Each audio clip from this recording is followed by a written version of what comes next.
മലപ്പുറം കുടുംബ കോടതി പരിസരത്ത് വയോധികയെ വെട്ടിക്കൊലപ്പെടുത്താൻ ശ്രമം. വണ്ടൂർ പോരൂർ ചാത്തങ്ങോടുപുരം സ്വദേശി ബൈജുവാണ് ഭാര്യാമാതാവിനെ വടിവാളുകൊണ്ട് വെട്ടിപ്പരിക്കേൽപ്പിച്ചത്. ഗുരുതരമായി പരിക്കേറ്റ ഭാര്യാമാതാവ് ശാന്തയെ മഞ്ചേരി മെഡിക്കൽ കോളേജിൽ പ്രവേശിപ്പിച്ചു. ഇന്ന് ഉച്ചയോടെയാണ് സംഭവം. പ്രതി ബൈജു മോനും ഭാര്യയും തമ്മിൽ 2023 മുതൽ കുടുംബ കോടതിയിൽ കേസ് നടക്കുന്നുണ്ട്. കേസുമായി ബന്ധപ്പെട്ട നടപടിക്രമങ്ങൾക്ക് വേണ്ടി കോടതിയിലെത്തി പുറത്തിറങ്ങിയപ്പോഴാണ് പ്രതി ഭാര്യയെയും ഭാര്യാമാതാവിനെയും ആക്രമിച്ചത്. ആദ്യം ഓട്ടോ ഇടിപ്പിക്കാൻ ശ്രമിച്ച പ്രതി പിന്നീട് ഓട്ടോയിൽ കരുതിയ ആയുധങ്ങൾ ഉപയോഗിച്ച് വെട്ടുകയായിരുന്നു. ശാന്തമ്മയും മകളും ഓടി രക്ഷപ്പെടാൻ ശ്രമിച്ചെങ്കിലും ഇയാൾ പിന്തുടർന്ന് വെട്ടിപ്പരിക്കേൽപ്പിച്ചു.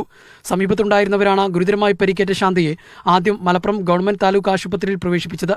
പരിക്ക് ഗുരുതരമായതിനെ തുടർന്ന് മഞ്ചേരി മെഡിക്കൽ കോളേജിലേക്ക് മാറ്റി. ബ്ലഡ് നന്നായി യൂസ് ചെയ്യുന്നുണ്ട്.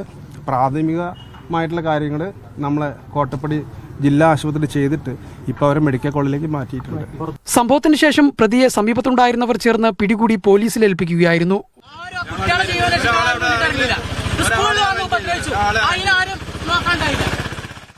മീഡിയ 1 മലപ്പുറം.